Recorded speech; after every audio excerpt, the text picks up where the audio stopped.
حضرت ملک الموت نے کہا چلو اس کھیت سے چند خوشے گیہوں کے لے کر ہم تم مل کر کھائیں۔ حضرت ادریس علیہ السلام نے فرمایا کہ عجب ہے کہ تو نے گزشتہ رات تو کھانا نہ کھایا اور اب حرام کھانا چاہتا ہے۔ پھر وہاں سے دونوں بزرگ ایک دوسرے باغ میں جا پہنچے اور وہاں بھی انگور دیکھ کر حضرت اسرائیل علیہ السلام نے کھانے کا قصد کیا۔ حضرت ادریس علیہ السلام نے فرمایا کہ تصرف ملک غیر میں حرام ہے، پھر جاتے جاتے مطلب کہ ایسی جگہ کہ جہاں پہ آپ وہ پراپرٹی کسی اور کی ہے اور آپ اس سے پوچھے بغیر کھا لیں تو یہ تو جائز نہیں ہے، یہ کہنے کا مقصد ہے۔ تو پھر جاتے جاتے ایک بکری دیکھ کر اسرائیل علیہ السلام نے کھانے کا ارادہ کیا۔ پھر حضرت ادریس علیہ السلام نے کہا کہ بیگانی بکری کو ذبح کر کے کھانا ممنوع ہے۔ بس اسی طرح 3 روز تک دونوں آپس میں گفتگو کرتے رہے، جبکہ حضرت ادریس علیہ السلام نے معلوم کیا کہ یہ کون شخص ہے اور بنی آدم میں سے تو یہ معلوم نہیں ہوتا۔ تب حضرت نے فرمایا کہ خدا کے واسطے ظاہر تو کرو کہ تم کون ہو۔ انہوں نے عرض کیا کہ میں اسرائیل ہوں۔ تب حضرت ادریس علیہ السلام نے فرمایا کہ بھائی کیا سب مخلوقات کی جان تم ہی قبض کرتے ہو؟ انہوں نے کہا ہاں۔ حضرت نے فرمایا شاید کہ تم میری جان قبض کرنے کے لیے آئے ہو۔ انہوں نے کہا کہ نہیں، میں تو تمہارے ساتھ خوش طبعی کرنے کے لیے آیا ہوں۔ حضرت ادریس علیہ السلام نے کہا آج 3 دن سے تو میرے ساتھ ہے، اس عرصے میں بھی تو نے کسی کی جان قبض کی ہے؟ وہ بولے ترجمہ، فرشتے نے کہا کہ کل جان قبض کرنا ہمارے ہاتھ میں کل جہان کی جان قبض کرنا ہمارے ہاتھ میں ایسا ہے جیسا کہ تمہارے دونوں ہاتھ کے نیچے روٹی رکھی ہوئی ہے، یعنی جس کی اجل آتی ہے اللہ تعالیٰ کے حکم سے میں ہاتھ بڑھا کر ان کی جان قبض کر لیتا ہوں۔ اور بولا اے حضرت ادریس علیہ السلام، میں چاہتا ہوں کہ تیرے ساتھ رشتہ برادری کا کروں۔ حضرت ادریس علیہ السلام نے فرمایا کہ میں تیرے ساتھ رشتہ برادری کا تب کروں گا کہ تلخی جان کی ایک بارگی تم مجھ کو چکھا دے، یعنی کہ یہ مجھ کو بتا دو کہ جب جان نکلتی ہے تو اس وقت کیا تکلیف ہوتی ہے، مجھ کو ایک دفعہ موت کا مزہ چکھا دو تاکہ خوف اور عبرت مجھے زیادہ ہو اور پھر عبادت اپنے خالق کی اور زیادہ کروں۔ ملک الموت نے برضائے الہی کسی کی جان قبض نہیں کر سکتا۔ تب حضرت ادریس علیہ السلام نے خداوند قدوس کی درگاہ میں عرض کی، حکم ہوا کہ جان حضرت ادریس علیہ السلام کی قبض کر۔ انہوں نے حضرت ادریس علیہ السلام کی جان قبض کر لی۔ پھر ملک الموت نے خدا کی درگاہ میں دعا مانگی، پھر اللہ تعالیٰ نے ان کو زندہ کیا اور حضرت ادریس علیہ السلام نے اٹھ کر ملک الموت کو اپنی گود میں لے لیا۔ دونوں نے آپس میں رشتہ برادری کا لگایا۔ پھر ملک الموت نے ان سے پوچھا اے بھائی تلخی جان کنی کیسی تھی؟ وہ بولے کہ جیسے کسی زندہ جانور کی کھال سر سے پاؤں تک کھینچی جاتی ہے۔ ملک الموت نے کہا اے بھائی قسم ہے رب العالمین کی، جیسا کہ میں نے تیرے ساتھ احسان کیا ہے ایسا کسی کے ساتھ نہیں کیا۔ حضرت ادریس علیہ السلام نے فرمایا اے بھائی مجھے دوزخ دیکھنے کا شوق ہے، تو مجھے اس کے دروازے تک تو لے چل تاکہ اس کے دیکھنے سے خوف الہی زیادہ ہو اور میں پھر عبادت اور بندگی زیادہ کروں۔ تب ملک الموت نے خدا تعالیٰ کے حکم سے ان کو 7 طبق دوزخ کے دکھائے۔ پھر حضرت ادریس علیہ السلام بولے اے بھائی مجھ کو بہشت دیکھنے کی بڑی آرزو ہے کہ اسے دیکھ کر خوشی حاصل کروں گا اور عبادت اور زیادہ کروں گا۔ پھر ان کو بہشت کے دروازے پر لے گئے، انہوں نے بہشت کے منظر اپنی آنکھوں سے دیکھے۔ پھر کہنے لگے اے بھائی میں تلخی جان کنی کا مزہ چکھ چکا ہوں اور دوزخ بھی دیکھ لی، مگر جگر میرا مارے پیاس کے جل گیا۔ اجازت ہو تو بہشت میں جا کر ایک پیالہ تو پیوں پانی کا یا کسی بھی چیز کا۔ تب انہوں نے کہا تم وہاں سے واپس آنے کا عہد کرو۔ بوجہ شدید پیاس کے حضرت ادریس علیہ السلام نے واپس آنے کا عہد کیا کہ میں واپس آ جاؤں گا، اور بحکم الہی اپنی نالین درخت طوبہ کے نیچے چھوڑ کر بہشت میں داخل ہو گئے، کیونکہ عہد باہر آنے کا کیا تھا اور نالین کو بھی درخت طوبہ کے نیچے چھوڑ آئے تھے۔ بہشت سے باہر نکل کر اپنی نالین کو لے کر بہشت میں جا کر درخت پر جا بیٹھے۔ کچھ دیر کے بعد ملک الموت نے ان کو آواز دی کہ اے بھائی تاخیر مت کر۔ اس کے جواب میں حضرت ادریس علیہ السلام نے فرمایا کہ اے فرشتے، اللہ تعالیٰ فرماتا ہے کہ کلو نفس ذائقۃ الموت، یعنی کہ ہر جی کو موت کا مزہ چکھنا ہے۔ اب تو میں مزہ جان کنی کا چکھ چکا ہوں، اور حق تعالیٰ فرماتا ہے ترجمہ، اور نہیں کوئی تم سے جو نہ پہنچے گا اس میں، سو میں دوزخ میں بھی پہنچ چکا ہوں، اور یہی جلیل جبار فرماتا ہے ترجمہ، نہ پہنچے گی وہاں ان کو کچھ تکلیف اور نہ ان کو وہاں سے کوئی نکالے گا، یعنی جو بہشت میں گیا پھر وہ باہر واپس نہ آئے گا۔ اے بھائی میں اب ہرگز باہر نہیں آنے والا۔ درگاہ اللہ تعالیٰ کے یہاں سے آواز آئی اے اسرائیل تو حضرت ادریس علیہ السلام کو چھوڑ کر چلا جا، میں نے ان کی تقدیر میں بھی لکھا تھا۔ حضرت ادریس علیہ السلام موت کا مزہ چکھ کر اور دوزخ بھی دیکھ کر جنت میں جا رہے۔ تب اسرائیل علیہ السلام بولے، ترجمہ: بہشت حرام ہے انبیاء پر جب تک کہ خاتم الانبیاء داخل نہ ہوں۔ بہشت میں پھر آواز آئی، اے اسرائیل، میں بہشت کو دریغ نہیں رکھتا ہوں، لیکن اول بہشت میں محمد صلی اللہ علیہ وسلم ہی داخل ہوں گے، بعد سب امت ان کی۔ اور قول دوسرا یہ ہے کہ طواف کرنے والے سب طواف کرتے رہیں بہشت میں، اور حق تعالیٰ نے فرمایا، ترجمہ: اور اٹھا لیا ہم نے اس کو اونچے مکان پر۔ پس بہشت میں حضرت ادریس تو جا رہے اور ان کے فرزند سب فراق سے شب و روز گریہ زاری میں تھے۔ ایک روز ابلیس لعین ان کے پاس آیا اور کہا کہ تم مت رویا کرو، میں تمہارے باپ کی سی ایک صورت بنا دیتا ہوں، تم اس کو شب و روز دیکھا کرو اور پوجو، اس سے تمہارا سب دکھ درد اور غم جاتا رہے گا اور تم سب خوش رہو گے۔ ابلیس نے ایک ایسی صورت بنائی کہ ان کی شکل میں اور اس میں کوئی فرق نہیں تھا، صرف اتنا ہی فرق تھا کہ صورت بات نہ کرتی تھی اور وہ لوگ اس صورت کی پوجا کرتے تھے، یہاں تک کہ رفتہ رفتہ بت پرستی تمام عالم میں پھیل گئی۔ مشرق سے مغرب تک یہ رواج جاری رہا، کوئی آدمی اللہ تعالیٰ کو نہ جانتا تھا، علم و عمل میں ان کے بالکل بہت تضاد تھا ہی نہیں بلکہ سمجھے نہ ہونے کے برابر تھا۔ بندہ خدا تعالیٰ نے حضرت نوح علیہ السلام کو ان پر پیغمبر بنا کر بھیجا۔ اس کے بعد اللہ تعالیٰ نے حضرت نوح علیہ السلام کو ان پر پیغمبر بنا کر بھیجا تاکہ ان کو راہ ہدایت پر لے آئیں۔ یہ اس بیان کے بعد جو میں آپ کے ساتھ نیکسٹ والا شیئر کرنے لگی ہوں وہ ہے حضرت نوح علیہ السلام کا۔ حضرت نوح علیہ السلام کا شکر تھا بعد نوح نام ہوا اس واسطے کہ وہ اپنی قوم پر بہت نوحہ کیا کرتے تھے۔ اللہ تعالیٰ فرماتا ہے، ترجمہ: اور بھیجا ہم نے نوح کو اس کی قوم کے پاس، پس رہے وہ اپنی قوم کے پاس 950 برس، اور اس مدت میں 40 مرد اور 40 عورتوں کے سوا کوئی ایمان نہ لایا۔ امر الہی سے حضرت نوح علیہ السلام ہر روز پہاڑ کی چوٹی پر چڑھ کر اللہ تعالیٰ کی طرف خلق اللہ کو دعوت الحق دیتے اور پکار کر کہتے، لا الہ الا اللہ وانا رسول اللہ، اور ان کی آواز خدا کے حکم سے مشرق و مغرب تک پہنچ جاتی۔ اس وقت کے مردہ لوگ اس کلمے کی آواز سن کر کانوں میں اپنی انگلیاں ڈال لیتے، اور بعض ملعون کپڑوں سے اپنے منہ کو چھپا لیتے، اور بعض کافر تو اتنی حد کرتے کہ یہ آواز سن کر ہی بھاگ جاتے اور اکیلے ہو جاتے، سائڈ پہ جا کے چھپ جاتے۔ جبکہ وہ ان مردودوں کو اللہ تعالیٰ کی طرف دعوت دیتے تو وہ کافر سب کے سب بے ادبی سے حضرت نوح علیہ السلام پر ہاتھ چلاتے اور مارتے مارتے بے ہوش کر دیتے، اور جب وہ ہوش میں آتے تو پھر پکار کر بولتے، اے لوگو، تم کہو کہ اللہ تعالیٰ ایک ہے اور نوح اس کا برحق رسول ہے۔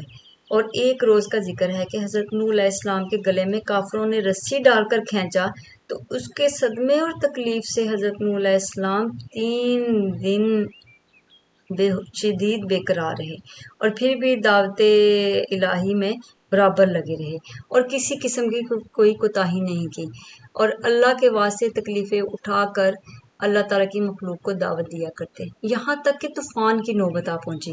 حضرت نوح علیہ السلام نے کہا، ترجمہ: اور حضرت نوح علیہ السلام نے اپنے رب سے کہا، اے رب، میں بلاتا رہا، میں اپنی قوم کو راتوں دن، مگر میرے بلانے سے اور زیادہ بھاگتے ہی رہے، اور ہر روز مجھ پر سوائے ظلم و ستم کے کچھ نہیں کرتے اور مجھے ناسزا کہتے ہیں۔ اور ایک دن کا ذکر ہے کہ حضرت نوح علیہ السلام نے اپنی قوم کو خدا کی طرف دعوت دی تو کافروں نے آ کر حضرت نوح علیہ السلام کو ایسا مارا کہ تمام کپڑے لہو لہان ہو گئے۔ تب ان کی بیوی جو کہ کافرہ تھی کہنے لگی، اے قوم، حضرت نوح دیوانہ ہوئے ہیں، تم اتنا مت مارو، جو وہ کہتا ہے وہ اپنے دیوانے پن کی وجہ سے کہتا ہے اور وہ کچھ نہیں جانتا ہے۔ حضرت نوح علیہ السلام نے اپنی بیوی سے جب یہ باتیں بے ادبی کی سنی تب حضرت نوح علیہ السلام نے آسمان کی طرف منہ کیا اور رو کر کہا جیسا کہ اللہ تعالیٰ نے فرمایا، ترجمہ: پھر اس نے پکارا اپنے رب کو کہ گر گیا ہوں کافروں میں اور تو میرا بدلہ ان سے لے۔ فی الفور جبرائیل علیہ السلام نے آ کر کہا، اے نوح علیہ السلام، تو دعا کر کہ تیری دعا خدا کی درگاہ میں مستجاب ہے، یہ قوم کفار پر ہرگز ایمان نہ لاؤ گے، اور تم اس درخت کو لگاؤ دوسرا قول یہ ہے کہ جبرائیل علیہ السلام نے ایک شاخ درخت بہشت کے درخت سے لا کر دی۔ حضرت نوح علیہ السلام نے اس شاخ کو زمین پر لگایا۔ جب 40 برس گزرے اور وہ درخت اس قدر بڑا ہوا کہ 600 گز لمبا اور 400 گز موٹا چوڑا ہو گیا، اور اس 40 برس کے اندر تمام بیویاں ان کافروں کی بانجھ تھیں اور نسلیں ان کی نہیں چلیں، اور باقی عذاب الہی سے معذوب ہوئیں۔ سبب اس کا یہ ہوا کہ وہ اپنے بیٹوں کو نوح علیہ السلام کے پاس لے جا کر بولیں کہ اے لڑکو، تم اس کو دشمن جانو اور اس کی بات نہ مانو، اس کو ہمیشہ ذلیل و خوار کیجیو کہ وہ دیوانہ ہے۔ حضرت نوح علیہ السلام نے جب یہ وصیتیں ان سے سنی، تب ان لوگوں سے نا امید ہو کر درگاہ الہی میں زاری کی اور کہا ترجمہ اور کہا نوح نے، اے میرے رب، اب نہ چھوڑ زمین پر منکروں کا ایک گھر بھی بسنے والا، کہ نسل کافروں کی باقی نہ رہے زمین پر۔ تب جبرائیل علیہ السلام تشریف لائے اور فرمایا کہ اے نوح علیہ السلام، اس درخت سے تو ایک کشتی بنا۔ نوح علیہ السلام نے کہا کہ کس طرح بناؤں؟ جبرائیل علیہ السلام نے کہا، میں تو اس درخت کو کاٹ اور چیر کر تختے بنانا میں تجھے بتاؤں گا۔ نوح علیہ السلام نے اس درخت کو کاٹا اور چیر کر تختے بنائے۔ اللہ تعالیٰ نے فرمایا ترجمہ فرمایا اللہ تعالیٰ نے، ہمارے روبرو ایک کشتی بناؤ اور ظالموں کے بارے میں مجھ سے کچھ نہ بول، یہ تو بے شک غرق ہوں گے۔ تو اس درخت کے تختوں سے کشتی بنا اور شاخوں سے اس کی میخیں لگا۔ حضرت نوح علیہ السلام نے بے معجب تعلیم حضرت جبرائیل علیہ السلام کے جو کچھ انہوں نے سیکھ رکھا تھا اس کے مطابق اس درخت کے تختے بنائے۔ پھر پہلے تختے پر نام آدم کا، دوسرے تختے پر نام شیش علیہ السلام کا، اور تیسرے تختے پر نام ادریس علیہ السلام کا، اور چوتھے تختے پر نام نوح علیہ السلام کا، اور پانچویں تختے پر نام موسیٰ علیہ السلام کا، اور چھٹے تختے پر نام صالح علیہ السلام کا، اور ساتویں تختے پر نام ابراہیم علیہ السلام کا، اور اسی طرح 1,24,000 تختے اسی طرح نام لکھ کر پیغمبروں کے اس پہ نکالے انہوں نے، یعنی ہر تختے پر ایک ایسا نام لکھا تھا ہر ایک پیغمبر کا، اور آخری تختے پر نام حضرت محمد صلی اللہ علیہ وآلہ وسلم کا تھا، اور خاتم الانبیاء ہیں۔ حضرت نوح علیہ السلام نے جبرائیل علیہ السلام کی تعلیم سے کشتی بنائی۔ طول اس کشتی کا 1,000 گز اور عرض اس کا 400 گز تھا۔ جب کشتی تیار ہوئی تو اس کشتی کو دیکھ کر کافر لوگ بہت ہنسے اور افسوس کرنے لگے، جیسا کہ حق تعالیٰ نے فرمایا ترجمہ اور نوح علیہ السلام کشتی بناتے تھے، اور جب اس قوم کے سردار اس پر سے گزرے تو ہنسی کرتے۔ اس پر نوح علیہ السلام نے ان سے کہا کہ اگر تم ہنسی کرتے ہو ہم پر، تو ہم ہنستے ہیں تم پر جیسے تم ہنستے ہو، اور اب آگے جان لوگے کہ کس پر عذاب آتا ہے، عذاب رسوا کرنے والا اور ہمیشہ رہنے والا۔ یہ فائدہ تفسیر میں لکھا ہے کہ وہ کافر ہنستے تھے کہ خوش زمین میں غرق ہونے کا بچاؤ کرتا ہے، یعنی کہ زمین تو خوش ہے اور اس پہ کشتیاں بنائی جا رہی ہیں، تو خوش پہ کیا ہوگا کہ اس کشتی کی ضرورت پڑے گی۔ اور حضرت نوح علیہ السلام اس چیز پر ہنستے تھے کہ دیکھو ان کے سر پہ موت کھڑی ہے، کہ حضرت نوح علیہ السلام کو تو پتہ تھا کہ اس کے بعد کیا ہونا ہے، تو اس کشتی کی ضرورت پڑنی ہے، اس لیے وہ ان پہ ہنستے تھے کہ دیکھو ان کے سر پہ موت کھڑی ہے اور یہ لوگ ہنستے ہیں۔ غرض یہ کہ جی کشتی ہو گئی تیار اور اس میں 4 تختے کم ہوئے۔ حضرت نوح علیہ السلام نے حضرت جبرائیل علیہ السلام سے کہا، تو جبرائیل علیہ السلام نے کہا کہ حضرت محمد صلی اللہ علیہ وآلہ وسلم خاتم الانبیاء ہیں۔ 4 تختے ان کے 4 دوست کے نام سے، ان کے نام یہ ہیں، یعنی ابو بکر صدیق رضی اللہ عنہ، دوسرے حضرت عمر ابن الخطاب رضی اللہ عنہ، تیسرے عثمان غنی رضی اللہ عنہ، اور چوتھے حضرت علی رضوان اللہ ہیں۔ تو پھر کشتی تمہارے اللہ کے فضل و کرم سے محفوظ رہے گی اور نجات پائے گی، ان کے نام لکھ دو۔ اور جس مومن کے دل میں حضرت محمد صلی اللہ علیہ وسلم کی محبت، ان کے 4 دوستوں کی محبت ہوگی، وہ آتش دوزخ سے نجات پائے گا۔ اور فرمایا اے نوح علیہ السلام، دریائے نیل میں ایک درخت ہے، کسی کو بھیج کر وہاں سے منگوا کر اس سے 4 تختے بنام 4 دوستوں کے نکال کر اس میں لگا دو۔ تب نوح علیہ السلام نے اپنے بیٹوں کو کہا، انہوں نے نہ مانا اور بولے کہ اوج بن انق کو بھیج دو کہ وہ ہم سے قوت زیادہ رکھتا ہے اور اس کی راہ بھی خوب جانتا ہے۔ اس وقت حضرت نوح علیہ السلام نے اوج بن انق کو بلوایا اور کہا کہ تو فلانے درخت کو دریائے نیل سے لائے گا تو میں تجھ کو کھلا کر آسودہ کروں گا۔ اوج بن انق نے کہا تم میرے ساتھ عہد کرو۔ حضرت نوح علیہ السلام نے اس سے عہد کر لیا۔ بس پھر اوج بن انک نے جا کر اس درخت کو جڑ سے اکھاڑ کر لا دیا۔ تب حضرت نوح علیہ السلام نے 3 روٹیاں جو کی نکال کر اسے کھانے کو دیں۔ اوج بن انک نے دیکھ کر ہنس دیا اور کہا، اے حضرت نوح علیہ السلام، میں 12,000 روٹیاں ایک وقت میں کھا لیتا ہوں اور میں اپنے کھانے کا کیا حساب دوں؟ یہ 3 قرص جو مجھ سے کیا ہوگا؟ اور ایک خبر میں بتایا گیا کہ اوج بن انک عمر بھر جو تھے کھانے پینے سے بھی وہ کبھی بھی ان کا پیٹ جو ہے نا بھر نہیں سکا۔ حضرت نوح علیہ السلام نے کہا کہ اگر تو شکم سیری چاہتا ہے تو بسم اللہ پڑھ کر کھا۔ تب اس نے بسم اللہ پڑھی اور کھانا شروع کیا۔ چنانچہ اس نے دوسری روٹی کھانی شروع کی تھی اور لقمہ بنا ہی رہا تھا کہ اس کو اب کھانے کی حاجت نہ رہی۔ اس میں اس کو شکم سیری ہوگی، یعنی کہ آپ دیکھیں کہ جو بندہ اتنا کھانا کھاتا تھا پھر بھی پیٹ نہیں بھرتا تھا، اب اس نے ایک ہی روٹی کھائی تو دوسرا کھانے کی گنجائش نہ رہے گی، صرف اس لیے کہ اس نے بسم اللہ پڑھ لی تھی اور اس کا پیٹ بالکل فل ہو گیا۔ بعد حضرت نوح علیہ السلام نے اس درخت سے 4 تختے نکال کر اول بنام حضرت ابوبکر صدیق رضی اللہ عنہ اور دوسرا تختہ حضرت عمر بن خطاب رضی اللہ عنہ اور تیسرا تختہ حضرت عثمان کا اور چوتھا تختہ حضرت علی کا لگایا ان کے ناموں سے۔ ان 4 تختوں کو لگانے سے کشتی تیار ہو گئی۔ اس کے بعد جبرائیل علیہ السلام نے فرمایا، اے نوح علیہ السلام، تو بیت المعمور کی زیارت کرے، اللہ تعالیٰ اس کو اٹھائے گا۔ جب وہ زیارت کر کے آئے تب اس کو فرشتوں نے آسمان چہارم پر اٹھا لیا۔ بعد ترتیب اور نظام کشتی کا کرنے لگے۔ اس میں 7 طبقے تھے۔ اول طبقے میں تابوت آدم اور دوسرے میں حضرت نوح علیہ السلام مومنوں کے ساتھ تھے اور تیسرے طبقے میں پرندے اور چوتھے طبقے میں درندے اور 5ویں طبقے میں چرندے اور چھٹے طبقے میں ہر جنس کی چیزیں اور 7ویں طبقے میں اور میوے وغیرہ یہ سب چیزیں رکھی ہوئی تھیں۔ پس حضرت جبرائیل علیہ السلام نے فرمایا، اے نوح، علامت طوفان کی یہ ہے کہ تمہارے گھر کے تندور سے گرم پانی ابلے گا۔ تب ایک روز ان کی بیوی روٹی پکاتی تھی کہ تندور سے گرم پانی ابل پڑا۔ جلدی سے ان کی بیوی نے ان کو خبر دی۔ اس آیت کے مطابق جس کا ترجمہ یہ ہے، یہاں تک کہ پہنچا حکم ہمارا اور جوش مارا تندور نے، کہا ہم نے چڑھا لو اس میں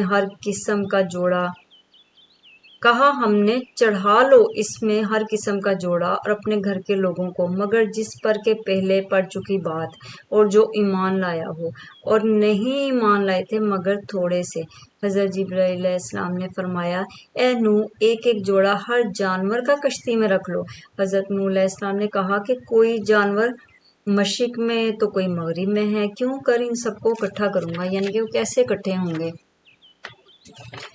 تو پھر خدا کے حکم سے جس کی نسل باقی رہنی تھی اس جانور کا کشتی میں رکھ لیا گیا جوڑا، اور باقی جو گھر والوں میں سے جس پہ بات پڑ چکی تھی، یعنی کہ جن کے دلوں میں کچھ ایمان آ گیا تھا، یعنی ان کا بیٹا اور اس کی ماں ڈوبی صرف، اور صرف 3 بیٹے بچے جن کی اولاد ساری خلقت ہے، اور تندور بھی حضرت نوح علیہ السلام کے، اور جو تندور بھی حضرت نوح علیہ السلام کے گھر میں تھا، جو حقیقت میں طوفان کا نشان بنا رکھا تھا کہ جب اس تندور سے گرم پانی ابلے تب کشتی میں سوار ہو جانا۔ اور یہ فائدہ مترجم نے بحوالہ تفصیل لکھا ہے۔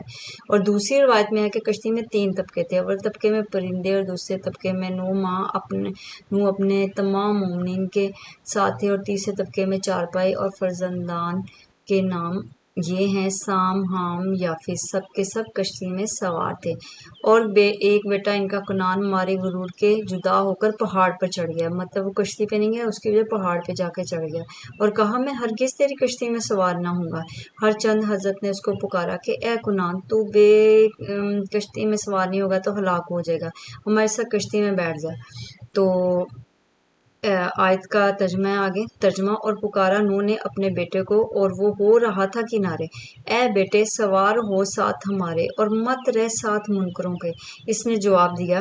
ترجمہ، اور کنعان نے کہا کہ میں کسی پہاڑ پر چڑھ جاؤں گا اور پہاڑ مجھے پانی کے سیلاب سے بچا لے گا۔ حضرت نوح نے کہا، اللہ تعالیٰ کا قول ہے۔ ترجمہ، کوئی بچانے والا نہیں آج کے دن سے اللہ تعالیٰ کے حکم کے سوا، مگر جس پر وہ رحم کرے۔ اور فرمایا اے بیٹے آج کوئی باقی نہ رہے گا، عذاب الہی سے سب غرق ہو جائیں گے مگر وہ شخص کہ خدا ان پر رحم کرے اور وہ مومن ہو۔ اور ماہ رجب کی وہ تاریخ تھی کہ پانی ابلنا شروع ہوا تھا۔ ترجمہ: پھر ہم نے کھول دیے دہانے پانی کے ریلے سے اور بہا دیے زمین سے چشمے، پھر مل گیا پانی ایک کام پر جو ٹھہرا تھا، آسمان سے گرم پانی برسا اور زمین سے سرد ابلا یہاں تک کہ پہاڑوں کے اوپر 40 گز پانی بلند ہوا تھا، اور جس پہاڑ پر حضرت نوح علیہ السلام کا بیٹا تھا اس پر بھی پانی جا پہنچا۔ یہ کیفیت دیکھ کر حضرت نوح علیہ السلام کو شفقت پدری دل میں بڑی شدت سے آئی کہ وہ کچھ دیر میں مارا جائے گا۔ تب آپ نے اپنا منہ آسمان کی طرف کیا اور اللہ تعالیٰ کے حضور میں درخواست کی کہ اے میرے رب، تو نے وعدہ کیا تھا میرے ساتھ کہ تمہارے اہل بیت کو ہلاک اور غرق نہ کروں گا، اب یہ میرا بیٹا کنعان مارا جاتا ہے۔ ترجمہ: اور پکارا حضرت نوح علیہ السلام نے اپنے رب کو، بولے اے رب، میرا بیٹا ہے میرے گھر والوں سے، اور تیرا وعدہ سچ ہے اور تو سب سے بڑا حاکم ہے۔ فائدہ یعنی ایک عورت تو ہلاک ہو چکی ہے، اب تو چاہے تو بیٹے کو ہلاک کرے یا اس کو نجات دے۔ اللہ تعالیٰ نے فرمایا۔ ترجمہ: اللہ تعالیٰ نے فرمایا اے نوح علیہ السلام، وہ تیرے گھر والوں میں سے نہیں ہے اور اس کے کام بالکل ناکارہ ہیں، اور ایمان بھی اس کا تمہارے ایمان کے موافق نہیں ہے۔ بس کچھ دیر میں ایک موج پانی ہی آئی اور اس نے کنعان کو پانی میں غرق کر دیا۔ حضرت جبرائیل علیہ السلام نے فرمایا اے نوح علیہ السلام، تم کشتی پر سوار ہو جاؤ اور اپنی زبان سے اس کو پڑھو۔ ترجمہ: اور بولا اور سوار ہوا اس پر اللہ کے نام سے اس کا چلنا اور ٹھہرنا۔ تحقیق میرا رب ہے بخشنے والا مہربان، اور وہ بہتی رہی پانی کی لہروں میں مثل پہاڑ کے۔ یہ آیت جب پڑی کشتی پانی پر رواں ہو گئی اور بول و براز سے آدمیوں کی کشتی بہت غلیظ ہو گئی۔ حضرت نوح علیہ السلام نے الہام الہی سے ہاتھ کی پیشانی پر ہاتھ پھیرا۔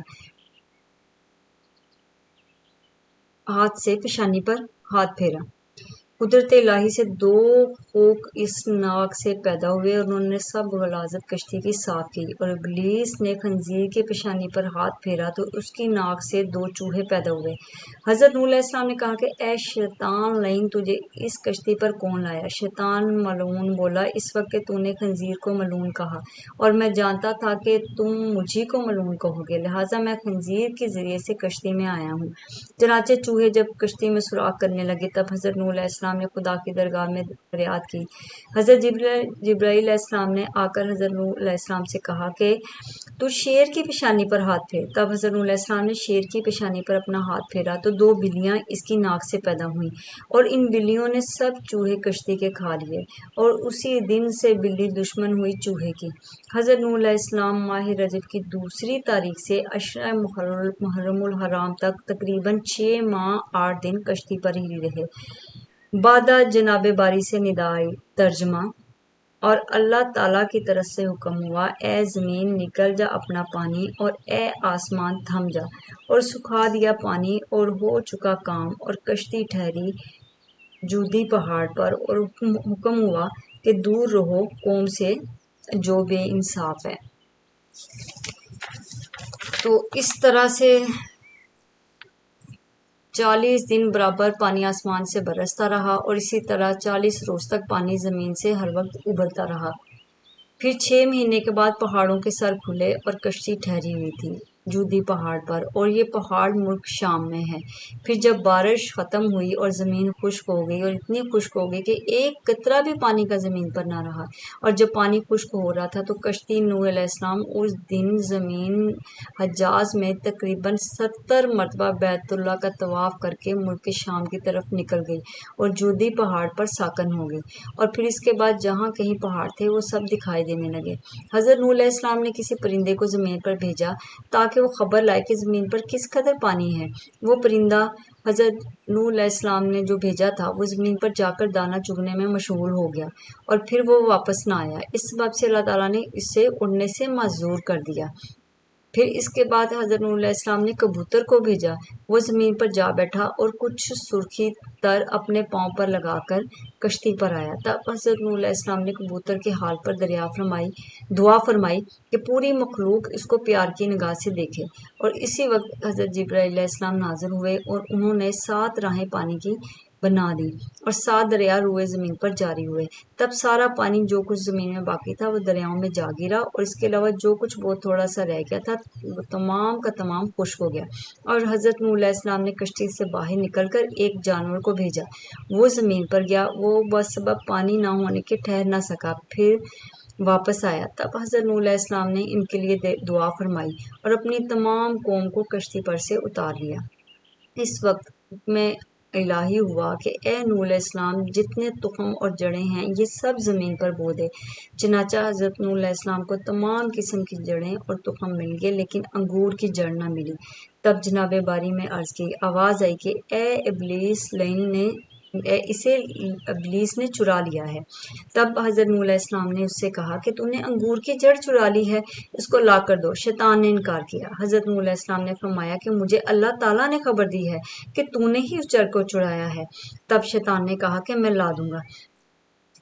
حضرت نوح علیہ السلام نے قبول کر لیا۔ پھر کچھ ہی دیر میں اس نے لا کر حضرت نوح علیہ السلام کے سامنے پیش کر دی، اور اس نے ایک شرط بھی کی تھی کہ جب تم اس کو بودو گے، یعنی کہ اس کی جڑیں زمین میں لگاؤ گے، تو اس کی جڑ میں ایک بار تم پانی دو گے اور 3 بار ہم پانی دیں گے۔